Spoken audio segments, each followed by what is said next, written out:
출애굽기 2장 1절은 이렇게 시작합니다. 레위 가족 중 한 사람이 레위 여자에게 장가들어 이제 혼인하여 아들을 낳게 됩니다. 여러분, 혈통은 중요합니다. 레위 자손, 레위 가족, 레위 여자, 이렇게 하나님은 이제 어려움 가운데도 하나님의 사람, 레위 족속의 사람 중에 아들 모세를 통해서 이제 구원의 역사를 이루시는 출애굽기를 시작하게 됐습니다. 여러분, 출애굽기는 우리가 다 잘 아는 말씀이죠. 갈대 사이 속에서 건져낸 모세가 애굽의 궁전에서 바로의 공주로 40년을 살게 됩니다. 여러 가지 어려움과 핍박이 있고 또 힘든 그러한 때에 하나님은 모세를 구원의 도구로 삼으셨고 모세를 잘 궁정에서 성장시키셨습니다. 성경이 사람의 성장 과정을 잘 다루질 않아요. 사실 예수님의 성장도 잠깐 12살 때 성전에 들어갔던 그런 내용 정도를 기록하고 있고, 모세도 오늘 함께 나누는 이 말씀이 모세의 성장 과정의 유일한 부분이라고 보셔도 되겠습니다. 이와 같이 모세의 모습을 사도행전에서 스데반 집사가 설교를 합니다. 7장에 보시면 사도행전 7장이 스데반 집사의 설교인데 22절에 모세가 애굽 사람의 모든 지혜를 배워 그 말과 하는 일이 능하였도다, 그렇게 얘기합니다. 그러니까 모세의 성장 과정은 애굽 사람의 모든 지혜를 배워서 아주 능한 사람 됐다. 내려가서 23절에 보면 모세의 나이 40이 되매 그 형제 이스라엘 자손을 돌아볼 생각이 났다, 그렇게 스데반 집사는 설명을 하고 있습니다. 장성에서 나이 40이 되매 그가 이제 이스라엘 백성을 돌아봐야 되겠네 라고 하는 생각이 났다는 얘기죠. 여러분, 장성했다고 하는 말은 위대해졌다는 말이고 평가되어졌다고 하는 뜻입니다. 그 사람이 이렇게 됐다 그러면 우리는 그 사람을 향해서 장성해졌다, 그런 얘기입니다. 그러므로 여러분, 그 사람이 장성했다 그러면 그 사람이 어디 갔냐? 먼저 그걸 물어야 돼요. 어디로 갔냐? 그는 자기의 형제들을 찾아갔습니다. 자기 정체성이죠. 난 누구냐? 나 바로의 궁정에서 40년을 살았지만 내 정체가 뭐냐? 그랬을 때 그는 난 동족이 히브리 사람이야. 그래서 장성한 후에 어디 갔냐 하면요, 자기 형제들을 찾아갔습니다. 두 번째는 그 사람이 장성해서 뭘 봤냐라고 해요. 처음 본 건요, 형제가 고통당하고 매맞는 걸 봤습니다. 로얄 패밀리로 궁전에서 자라서 그동안 그가 모든 걸 누렸습니다. 그리고 그가 가는 데마다 많은 사람들이 호의했을 것이고 그가 보는 모든 건 최상 최고였을 겁니다. 그러나 오늘 이제 우리의 장성한 모세는 더 이상 왕권에 관심이 있지 않습니다. 자기의 관심은 동족 형제에게 있습니다. 그래서 그는 궁전을 벗어나서 고통당하는 이웃들을 바라보는 그러한 모습, 이제 출애굽기 2장에서 만나게 됩니다. 오늘은 세 가지 케이스예요. 여러분, 이 케이스를 오늘 이야기식으로 좀 전달해 드릴게요. 우리가 출애굽기의 역사가 다 과정입니다만 첫 번째 사례는요, 장성한 이후에 자기 형제를 치는 것을 보게 됩니다. 애굽 관리가 이제 늘 하던 대로 학대했겠죠. 그러나 오늘 모세는 외면하지 않습니다. 그리고 즉석에서 그를 쳐 죽여서 모래에다가 감추어 버립니다. 참, 어떻게 이런 일이 일어날 수 있을까, 그런 생각을 하죠. 정상적으로 40년 교육받은 사람이라면 또 지금 자기의 위치가 공주의 아들 아닙니까? 이 공주의 아들이면서도요, 그는 왕권을 승계받을 수 있는 사람이었습니다. 그렇다면 관리한테 찾아가서 사건의 전말을 들을 수도 있겠죠. 상황을 파악할 수도 있겠죠. 그러면서 어떤 대화를 하고 명령을 내릴 수 있을 거예요. 그런데 오늘 기록한 12절 말씀입니다. 폭력 그리고 살인으로 모든 걸 처리해 버립니다. 참고적으로 말씀드립니다만 이 방법이 애굽의 방법입니다. 40년 동안 그가 난 내가 하는 행동은 옳다, 그리고 내가 하는 일은 어떤 일이든 정당하다, 이게 애굽의 정의고 애굽의 용기입니다. 그는 오늘 분명하게 살인하는 죄를 저지르게 됩니다. 그런데 그 분명히 오늘 12절은 기록해요. 좌우를 살펴보고 사람이 없음을 보고 쳐 죽여 모래에 감추었더라. 이게 힘의 철학입니다. 힘이 곧 정의였고 힘으로 모든 것이 가하다 생각되는 게 애굽의 방법입니다. 양육강식이죠. 힘 있는 사람이 약자를, 그래서 애굽의 관리가 히브리 노예를 괴롭히듯 내가 애굽의 관리를 마음대로 쳐 죽일 수 있다고 하는 그러한 사고, 장성한 모세의 머릿속에 40년 동안 교육되어진 사상이라고 그래요. 이데올로기입니다. 그는 그대로 처신했고 행동했습니다. 자, 두 번째 케이스인데 이튿날 또 한 번 동족에게 나갑니다. 이번에는 동족이 저희들끼리 싸워요. 히브리 사람이 서로 다투는지라. 그래서 이번에는 두 놈을 다 쳐 죽이지는 않아요. 잘못한 사람에게 가서 야, 너 왜 이랬느냐? 뭐 싸움을 말리는 거죠. 어찌하여 동포를 치느냐? 이 13절이 딱 맞겠죠. 야, 왜 동포를 끼냐? 너 한 식구끼리 왜 쌈박질이냐? 그런 얘기죠. 그렇다면 기대하는 건 동족들이 자기 말을 들을 줄 알았죠. 왜? 자긴 최고의 지식을 가지고 있는 사람이고 최고의 권력 위치에 있는 사람이. 그런데 뜻밖에도 히브리 노예들이 던져진 반응은 누가 너를 우리의 재판관으로 세웠느냐? 라고 하는 대답입니다. 그러면서 더 충격적인 히브리 노예의 말은 이렇습니다. 네가 애굽인을 죽임과 같이 나도 죽이려느냐. 엄청난 반항이죠. 모세가 아마 한 충격을 받았을 거예요. 뜻밖이죠. 편들어주면 그래, 우리를 좀 갈라주십시오. 지혜로 이 문제를 좀 해결해 주세요. 이럴 것 같았는데 동족에게도 동족으로 느껴지지 않습니다. 배척당하고 배신당하고 살인자로 지명하면서 너 어저께 애굽 사람 죽인 것처럼 우리도 다 죽일 거냐? 그런 극단적인 질문을 던지게 됩니다. 동족이 내 생각을 알아주지 않은 거죠. 그리고 살인한 것이 다 드러나게 됩니다.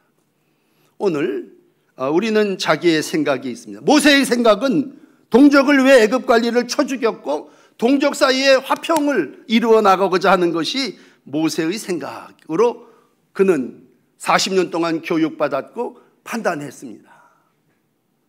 자, 이쯤에서 시편 한 구절을 읽어드립니다. 시편 105편 5절은 이렇게 말씀합니다. 아브라함의 후손, 택하신 야곱의 자손, 너희는 그가 행하신 기적과 그의 이적과 그의 입의 판단을 기억할지어다.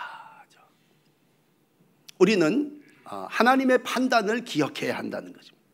그는 여호와 우리 하나님이시라 그의 판단이 온 땅에 있도다. 하나님이 모든 것을 판단하시고 하나님이 모든 것을 이루시는 것이 땅의 삶임을 시편 기자는 말씀합니다. 그런데 안타깝게도 모세는 이 하나님의 판단, 하나님의 뜻, 하나님의 계획대로 사는 사람이 아니라 애굽에서 40년 동안 애굽식 교육, 애굽식 그 무력을 통한 힘의 정치를 배워왔습니다. 결국 자기의 의가 어떤 세상을 얘기하면 혈기죠. 실패가 됨을 알고 이제 바로가 모세 잡으라고 하는 명령을 내리니까 오늘 이제 15절 본문에 도피하게 됩니다. 바로의 낯을 피하여 미디안 땅에 머물게 됩니다.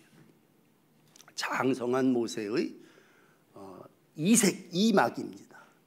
여러분, 모세는 120년을 살면서 40년은 바로의 궁정에서 40년은 미디안 광야에서 나머지 40년은 하나님의 지도자로 출애굽하는 일에 자기를 사용한 인생 3막을 살았습니다. 오늘 이제 40년 초창기에 이러한 사례 두 가지를 이루면서 모세는 야, 이건 내 생각대로 애굽 방법대로 되어지는 게 아니구나 라고 하는 것을 깨닫게 됩니다. 여러분, 장성했다는 게 한 가지는 뭐냐면요, 내 마음대로 세상이 다 되는 게 아니라는 걸 알게 되는 거죠. 사람이 이제 영적으로 얘기를 나눕시다. 그 영이 바뀌어진다고 하는 건 내 생각대로 살던 아이가 40살이 돼서 내 생각대로 안 되네 라고 하는 걸 깨달으면서 하나님의 생각, 하나님의 뜻을 이루어 나갑니다. 자, 이사야는 55장의 8절 9절에 이 말씀을 합니다. 야, 내 생각은 너희 생각과 다르며 내 길은 너희 길과 다름이니라. 여호와의 말씀이니라. 하나님의 말씀은 우리 생각하고 다르다니. 우리가 가는 길은 이게 정의고 이게 옳은 거라 살인도 마다하지 않지만 오늘 너 그러한 애굽의 생각, 그건 하나님의 생각이 아니다. 하늘이 땅보다 높음 같이 내 길은 너희 길보다 높으며 내 생각은 너희 생각보다 높으니라. 하나님은 오늘 이러한 모세에게 하나님의 생각, 하나님의 뜻을 길러주기 위해서 도피자가 되게 하십니다. 개인적으로는 살기 위한 망명일지도 모르지만 애굽에서 벗어나게 하시는 하나님의 큰 그림인 줄을 믿습니다. 여러분, 믿음은 하나님의 계획을 믿고 따라가는 것이죠. 큰 어려움을 함께 경험했던 구약의 욥이라고 하는 사람은요, 욥기 23장 10절에 이런 말씀을 했어요. 내가 가는 길을 그가 아시나니. 여러분, 오늘 이 한 단어만 해결하면 굉장한 큰 성장을 이루시는데, 내가 가는 길을 그가 아신다. 내가 가는 길을 내가 정하는 게 아니라 내가 가는 길을 하나님이 아신다. 그가 나를 단련한 후에 내가 정금되어 나오리라. 그가 나를 단련하신 후에 순금이 된다고 하는 것은 나의 모든 것을 아시는 하나님께서 나를 이제 새로운 길로 인도하신다면 바로의 궁정에서 꺼내셔서 미디안 광야로 40년 제2기 지도자 훈련을 시작하십니다. 그렇습니다. 여러분, 바로의 궁전에서 세상의 지식을 배우고 아마 칼 쓰는 법부터 배웠으니까 뭐 목자들 몇 명 처리하는 건 유도 아니었을 것 같아요. 그러나 그 모든 것이 그를 장성시킨 것이 아니라 진정한 장성은 광야 미디안에서 지내며 하나님과 또 외롭게 살며 하나님이 주시는 영적 훈련을 이루는 그러한 기회가 됩니다. 오늘 이제 두 번째 나누는 우물가에서의 사건을 17절은 기록합니다. 아마 우물가에 혼자 미디안 땅에 앉아 있어요. 참 많은 생각을 했을 겁니다. 야, 왜 내 생각대로 사람들이 알아주질 않지? 어떻게 보면 지금 빈손 아닙니까? 내가 괜히 형제들에 끼어들었다가 형제들로부터 외면당하고 또 애굽 관리를 죽였다가 이렇게 쪽박찬 신세가 됐다. 아마 보통 사람들이 여기서 내리는 결론은 이제는 절대로 남의 일에 끼어들지 말아야지. 괜히 야, 괜히 너 애들을 학교 보내면서 야, 괜히 남의 일에 끼어들지 마라. 왜 너 남의 일에 참견하고 남의 일에 훈수를 두느냐. 그런데 오늘 참 세 번째 케이스인데요, 이 미디안 광야 우물가에서 또 한 사건을 경험하게 됩니다. 이건 목자들이, 깡패들이죠. 남자 패거리들이 몰려와 갖고요, 이 딸들뿐이 없는 목동들 딸들이 기르는 양떼 순서가 됐는데 그들을 쫓아내버리고 저 양떼들을 끌어다가 먼저 먹이고 있습니다. 차별이죠. 폭력으로 남자 목동들이 회방하고 질서를 지키지 않는 일이죠. 참 묘한 건요, 모세가 그걸 그냥 못 본 척 하질 않습니다. 잘못하다간 그 패거리들하고 싸움했다가 죽을 수도 있는 그런 자리예요. 왜냐하면 자기가 이제 더 이상 왕자가 아니거든요. 그래서 그냥 못 본 척 할 수 있을 것 같아요. 그런데 오늘 성경은 기록하지 않지만 제가 상상해서 읽으면 그래요. 그 목자들을 향해서 야, 나중에 왔으면 이놈들아 줄을 서서 나중에 해야지. 지금 연약한 여자들이 쭉 양떼를 먹이려고 줄 서 있는데 그들을 내쫓고 너희가 먼저 양떼를 너희 걸 챙기냐. 막 그런 식으로 이제 훈수를 두고 그들을 쫓아내. 어떤 과정으로 쫓아냈는지 기록하지 않아요. 그러나 분명한 것은 괴롭힘 당하고 있는 연약한 약자를 쫓아냈다고 하는 겁니다. 그리고 한술 더 떠서 엄청난 사건이 하나 일어나는데 그건 17절이에요. 그 위에 물을 가득 담아서 양떼들까지 물을 먹을 수 있도록 도와주었다는 거죠. 모세가 가만히 있지 않고 일어나 그들을 도와 그 양떼들을 먹이니라. 장성한 사람의 한 모습이 17절에 스크린으로 쫙 비춰진다면 양떼에 물을 주고 있습니다. 우물에서 물을 가득 길어가지고 그 짐승들을 지금 먹이고 있습니다. 궁중에서는요, 바로의 왕궁에서는 상상할 수도 없는 일입니다. 늘 누가 퍼다 줬어요. 앉아서 대접만 받았어요. 그런데 오늘 그가 며칠 사이에 가축에게 물을 떠주는 사람으로 바뀌어집니다. 그리고 불의한 이웃의 모습을 보고 자진해서 나섭니다. 여러분, 올해 우리 교회는 하나님과 이웃을 전심으로 사랑하는 표어를 삼았습니다. 50년 정도 됐으면 그래도 하나님 사랑, 이웃 사랑을 좀 마음으로, 진심으로, 행동으로 나타냈으면 하는 그런 제 마음이죠. 오늘 우리가 이웃 사랑이라는 게 뭡니까? 그건 이웃의 아픔을 공유하는 거예요. 고통을 모른 척하는 것이 아니라 그 고통 속에 들어가서 쫓아낼 것 쫓아내고 바로 질서를 세울 것 세워서 먼저 온 사람이 먼저 물 길게 하는 게 장성한 사람이 해야 될 일이죠. 오늘 모세는 분명히 약자를 도와주는 도움의 사람이 됐고 양떼까지 먹이는 혼신의 사람 됩니다. 이 인생 시작이 모세의 이제 2막입니다만 모세를 참 광야 학교를 지나면서 참 성숙한 하나님의 지도자로 장성해가는 모습을 보여주고 있습니다. 모세는 참 많은 부분 성경에 4권 정도 다 모세가 기록됩니다만 민수기 12장에 보시면요, 민수기 12장 3절에 이런 일이 일어납니다. 아론하고 미리암이 비방합니다. 그 비방의 내용은 이거예요. 왜 하나님이 모세하고만 대화하시느냐? 우리와도 말씀하지 않으셨냐? 그렇게 얘기할 때 하나님이 얘기합니다. 야, 이 사람 모세는 온유함이 지면에 모든 사람보다 더하다. 옛날 성경은 승하다. 하나님이 모세 편에 쓰셔서 이 사람은 온유의 대명사야. 예수님을 겸손과 온유의 사람이라면 예수님 이전에 모세는 온유함이 모든 사람보다 이거다. 그렇게 칭찬을 하십니다. 그리고는 민수기 12장 7절에 가면 하나님이 오히려 모세를 변호하시면서 이렇게 얘기합니다. 내 종 모세는 그렇지 아니하니 그는 내 온 집에 충성함이라. 그렇게 얘기합니다. 근데 정말 모세는 이렇게 비방했던 미리암이 나병이 걸리니까요, 그를 위해서 중보기도 하지 않습니까? 하나님, 원하건대 그를 고쳐주시옵소서. 그러니까 비방했다가 혼낸 사람 쌤통이라고 얘기하지 않고 하나님, 미리암 좀 고쳐주세요.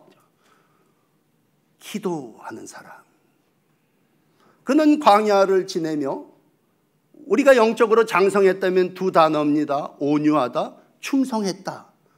온유하니 가장 모든 사람보다 더한 사람이 됐고 온 집에 충성하는 사람이 되었습니다. 그렇다면 지금 여기 다시 본문으로 돌아와 여기 46체가 장성한 모세는 어떤 사람입니까? 그건 자기의 의를, 내가 옳은 것을 위해서 살인도 마다하지 않았던 사람입니다. 그런 사람이 오늘 장성한 모세가 됐다고 하는 건 바뀌어졌다는 얘기죠. 여러분, 이 바뀌어지는 모습의 오늘 특징 하나를 감동이라고 하는 단어로 마감해 드리고 싶습니다. 여러분, 다시 본문 21절 돌아오시면요, 늘 남자들에게 밀려서 이 딸들이 늦게 돌아오는데 오늘은 그냥 해가 떠 있는데 돌아온 거예요. 그러니까 아버지가 묻습니다. 어찌하여 너희가 속히 돌아오느냐? 이 18절입니다. 그랬더니 딸들이 한결같이 얘기합니다. 한 애굽 사람이요, 우리를 목자들의 손에서 건져내고 우리를 위하여 물을 길어 양떼를 먹였나이다. 여러분, 출애굽기를 읽으시면서 가장 주목해야 될 단어는 건져내다입니다. 저 모세가 우리를 목자들, 그 쌈꾼 남자들 사이에서 우리를 건져내고 우리 양떼를 먹인 사람입니다. 그렇게 기록합니다. 제사장이 그 얘기를 듣고 감동을 먹은 거예요. 아버지가 아니 요즘 세상에 이 광야에 그런 사람이 어디 있냐? 그 사람이 어디 있느냐? 어찌하여 그 사람을 버려두고 왔느냐? 어서 가서 모셔와서 음식을 대접해라. 이게 20절입니다. 은혜를 입었으니 은혜를 갚아야 되지 않냐? 참 정상적인 사고를 가진 이방 제사장 아닙니까? 오늘 그들이 다시 모여서 동거하게 되고 모세도 동거함을 기뻐하게 되고 놀라운 한 사건은 그가 그의 딸 십보라를 모세에게 주었다. 이게 오늘 21절까지의 말씀입니다. 이방에서 혼인을 한다고 하는 건 많은 지참금이 있어야 될 거예요. 또 많은 준비가 있어야 될 거 아니에요. 그런데 그런 거 뭐 다 생략됩니다. 감동 먹으니까 어휴, 너 우리 집에서 우리 딸과 함께 살아라. 도망자가 은혜를 주었더니 은혜를 입고 결혼하여 가정을 이루고 아들 둘을 낳게 됩니다. 여러분, 여기서 이제 우리 삶의 자리를 돌려봅니다. 요즘 많은 사람들이 혼인을 하지 않으려고 합니다. 뭐 이유는 여러 가지겠지만 다 자기 생각이에요. 그리고 그 생각의 멈춤은 어디 있느냐? 나 살기도 바쁘다는 거죠. 나 한 몸뚱아리도 살기 힘든데 뭘 결혼을 해서 애를 낳으면 얼마가 들고 그러니까 또 나라에서 또 얼마를 주겠다 그래요. 이게 뭐 다 애굽의 생각이고 사람의 땅의 생각입니다. 좀 영적으로 얘기하면 말세의 특징은 자기 사랑합니다. 자기만 사랑하고. 장성하지 못한 사람은 누구냐? 애인데 애는 자기 생각만 해요. 그게 애들의 모습입니다. 그럼 장성했다? 남 생각하는 거죠. 하나님이 결혼이라고 하는 제도를 창세기 2장 18절에 만들며 독초하는 것이 좋지 않다. 돕는 배필을 지으리라 말씀하시고 함께 짝이 돼서 살게 하셨습니다. 오늘 모세는 뜻밖의 궁정에서 혼인을 해서 무슨 왕자의 후계자를 낳은 게 아니라 미디안 광야에서 감동 먹은 사람의 가정 동거하고 결혼하며 민족 구원의 꿈을 시작하게 됩니다. 여러분, 오늘 우리가 하나님을 사랑하고 이웃을 사랑하는 삶을 산다고 하는 건 뭡니까? 라고 했을 때 분명하게 하나님의 형상을 따라 지음받은 인간은 자기만을 위해서 살지 않게 하나님이 지으셨다는 얘기입니다. 장성했다고 하는 건 눈을 들어 다른 사람을 바라봐야 된다는 얘기. 이젠 나만 보는 게 아니라 동족이 어떻게 살지? 라고 하는 것으로부터 시작해서 빈들에 소외당하고 억울함 형편 가운데 살고 있는 약한 여인들을 부당하게 취급하고 있는 그러한 이들에게 찾아가서 질서가 이거다. 하나님은 질서의 하나님이시다. 그 하나님의 방법대로 살면 우리는 그를 가리켜서 저 사람 참 장성한 사람이다. 우리가 올해 주제가 사랑이니까 요한일서 4장 8절의 말씀 보면 사랑하지 아니하는 자는 하나님을 알지 못하는 사람이다. 자기만 위하고 자기만 사는 사람은 하나님 모르는 사람입니다. 왜? 하나님은 사랑이시기 때문입니다. 요즘 제가 꽂혀있는 저 자신의 문제는 사람이 하나님의 형상대로 지음을 받았다면 누가 나를 보면서 거기서 하나님을 봐야 될 거 아닙니까? 형상이라는 게 뭐야? 목사님을 배우니 거기에 하나님이 계신 것 같습니다. 비스무리하다는 게 형상 아닙니까? 그대로 판박이로 뭐 그렇게 살면 완전하겠습니다만 완전에 이르지 못하더라도 내 형상을 보면서 하나님의 모습을 본다고. 왜? 내가 하나님의 형상대로 지음받은 사람이에요. 그렇다면 하나님 누구신데? 하나님 사랑이신데? 그러면 날 보면서 하나님의 사랑을 본다면 애굽에서는 그런 게 없었어요. 오늘 광야를 지내면서 그는 오늘도 서로 사랑해라. 내가 너를 사랑한 것처럼 서로 사랑하라. 그게 동거고 그게 결혼이고 그러한 삶이 마땅하니라 라고 했을 때 우리의 삶의 모습이 서로를 위해주고 서로를 함께 삶을 이루어 나가는 동반자가 되는 거 아니겠습니까? 하나 더 나가서 장성했다고 하는 것은 결국 내 생각, 내 뜻대로 되는 것이 아니라 전능자의 생각, 하나님의 생각이 있다고 하는 것을 알아가는 것이죠. 오늘 육체적으로 참 자아가 강한 사람이 모세였습니다. 40년 교육을 받으면서요, 애굽 궁정의 뒷배와 또 공주의 아들이란 거 엄청난 거 아닙니까? 근데 오늘 미디안 광야를 지나며 그는 빈손입니다. 하나님이 채워주신 하나하나 하나님이 도와주시고 채워가는 과정을 오늘 이 과정 속에서 보여주고 있습니다.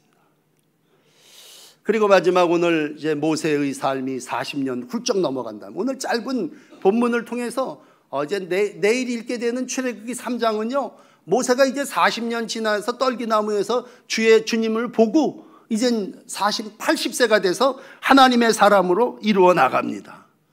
오늘 마지막 세 번째, 이제 40년이 차서 그가 천사를 만나게 됩니다. 참 스데반 집사님이 이 사도행전 7장을 통해서 모세에 대해서 아주 잘 설교를 해주셨는데 그 끝부분을 읽어드릴게요. 사도행전 7장 29절을 한번 비춰보세요. 모세가 도주합니다. 그리고 미디안 땅에서 나그네가 되어 거기서 아들 둘을 낳으니라. 40년이 참에 천사가 시내산 광야 가시나무 떨기 불꽃 가운데서 그에게 보이거늘, 그렇게 기록합니다. 그 40년 전에는요, 모세는 자기 눈으로 하는 일이 뭐였냐면 좌우를 살피는 일이었습니다. 사람을 보는 거죠. 좌우를 살펴보고 아무도 없으니까 그냥 모래에다가 파묻어버리는 일입니다. 그런데 40년 지나며 또 장성한 모세는요, 이제 하나님을 보게 됩니다. 시내산 가시나무 떨기 불꽃 가운데서 주님을 보게 됩니다. 저는 영적으로 그 사람이 장성했다 그랬다면 더 이상 좌우 옆에 사람, 이 사람 나한테 이랬고 저 사람 저렇고 저건 저렇고 맨날 교회 와서, 교회는 뭐예요? 하나님 바라보고 십자가 바라보는 데 아닙니까? 근데 하나님 바라보고 십자가 바라보지 않고 그냥 여전히 좌우를 바라보는 몸뚱아리만 장성한 40살의 삶을 살고 있다면, 하나님은 광야의 삶을 통해서 하나님을 바라볼 수 있는 연단의 기간을 주셨습니다. 백성들의 울부짖음 부르시고 들으시고 기억하시면서 이제 내가 이 모세를 연단했으니 모세를 써야 되겠다. 그죠? 마치 바울이 디모데를 향해서 빌립보서 2장 22절에 이런 말씀을 해요. 디모데를 파송하면서 디모데의 연단을 너희가 안 하니 자식이 아버지에게 함같이 나와 함께 복음을 위하여 수고하였느니라. 장성했다는 얘기는 그가 자기를 위해서, 자기 의를 위해서 사는 게 아니라 복음을 위해서 수고하는 겁니다. 그러니까 저 사람 참 장성해서 그렇게 얘기한다면 그 사람이 자기만 위해서 살던 사람이 이제는 이웃을 도와주기도 하고 소떼도 먹이기도 하지만 복음을 위해서 수고하는 단계로 업그레이드 되고 성장된 삶을 살아나가는 것입니다. 오늘 이러한 장성한 모세를 믿음의 장인 시브리서 11장은 이렇게 우리에게 기록해 주시고 있습니다. 여러분, 시브리서 11장 24절은 이렇게 기록합니다. 믿음으로 모세는 장성하여 바로의 공주의 아들이라 칭함을 거절하고. 장성한다고 하는 거절할 걸 거절하는 거죠. 도리어 하나님의 백성과 함께 고난받기를 잠시 죄악의 낙을 누리는 것보다 더 좋아하고, 자기가 뭘 해야 되는 것을 파악하고 사는 것이죠. 그러나 이 모든 것보다 더 귀한 건 마지막 그리스도를 위하여 받는 수모를 애굽의 모든 보화, 큰 재물, 이런 것 게임이 안 되냐. 뭘 바라보면 상 주시는 이심을 바라봄이라. 그러므로 여러분, 장성한 믿음의 사람 모세는 상 주시는 이심을 바라보았습니다. 자, 물읍시다. 오늘 나의 관심이 어디 있습니까? 내가 누굴 보고 있습니까? 형제 어떻게 사나 고난당하고 있네. 그 정도입니까? 내가 어디로 내 발걸음을 향하여 삶을 이루어 나가고 있습니까? 여전히 좌우만을 바라보고 살아나가고 있지는 않습니까? 그렇다면 이제 50년 동인천교회와 함께 우리가 살아야 할 장성한 믿음은 위를 바라보는 것입니다. 하나님을 바라보는 것입니다. 주의 음성을 듣고 하나님이 내게 상 주심은 이심을 바라보며 그 바라봄을 위하여 내 삶을 온유함으로 충성함으로 감당해 나가는 것입니다. 내일 읽겠습니다만 출애굽기 3장 4절은 이렇게 기록합니다. 하나님이 떨기나무 가운데 그를 불러 이르시되 모세야 모세야. 모세가 대답합니다. 내가 여기 있나이다. 오늘 하나님의 음성을 듣고 이제 모세는 사명의 길로 나서게 됩니다. 더 이상 자기의 식으로 애굽식으로 일 처리하지 않습니다. 오늘 바라기는 여러분의 모든 일들과 문제 처리의 방식이 오늘 하나님의 상을 바라보며 하나님이 상 주시는 이심을 믿으며 그 모든 일에 헌신하시고 충성하시는 복된 날들이 되시기를 주의 이름으로 축복합니다. 아멘. 기도하십시다. 하나님